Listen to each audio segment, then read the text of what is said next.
Hello, hello, hello. It is Stephanie Deeds, your favorite realtor here at Point Realty. And I am going to have for you right now the market update of July of this year versus July of last year. So what you're going to notice is a lot of the numbers are very similar to what I have been telling you over and over and over again for the last probably 3 years. And then the other thing you're going to notice is that there's one or two things different. So stay tuned for that. What is the same is that we are still seeing major increases in sales prices. Even with the interest rate hike, this is what's interesting, is everybody thought interest rates went up, market's going to stop, it's going to slow, it's going to crash.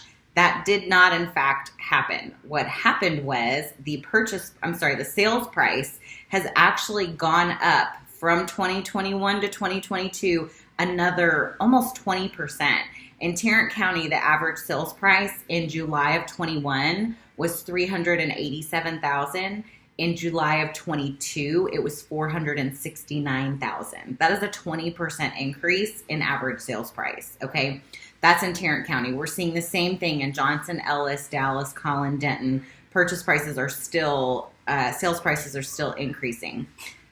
John doesn't want to be in my video. He didn't know. You want to come back, honey?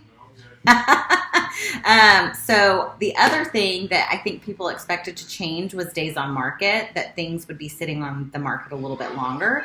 That is also not exactly the case. In Tarrant County, for example, we only increased days on market by 1 day. We went from 14 to 15.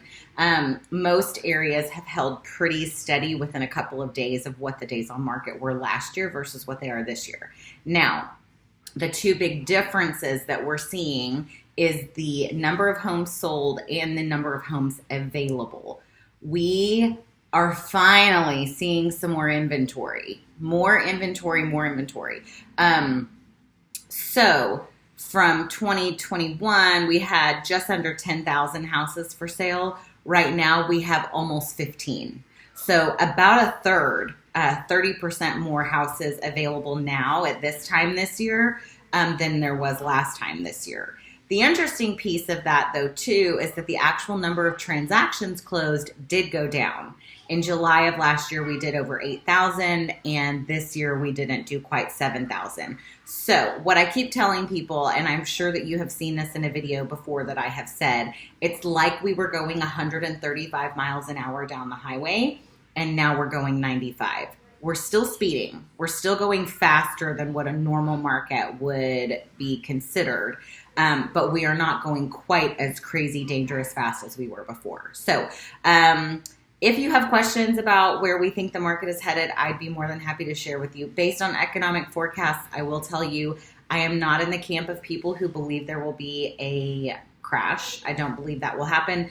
But I don't have a crystal ball, so I don't know for sure. I believe that we are seeing things start to slow to a level point, not slow to the point where we're going to crash. I think we're just going to kind of level out, plateau a little bit, and maybe we will have a much healthier appreciation at around 5% a year rather than the 20% we've been seeing. So that is my 2 cents. That is your market update for July.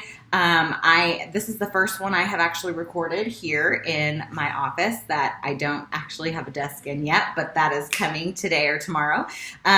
So we are just sort of, white walls behind me. We're putting this place together and starting to see some really exciting things. Got a new couch today. So anyway, so we are moving right along here at Point Realty, and hope that everyone watching this gets a chance to come take a look at our new place. So have a great weekend, and let us know if you have any questions about your home value, the home values around you, your neighborhood, your area, or just anything at all that we can help you with. Thanks a lot.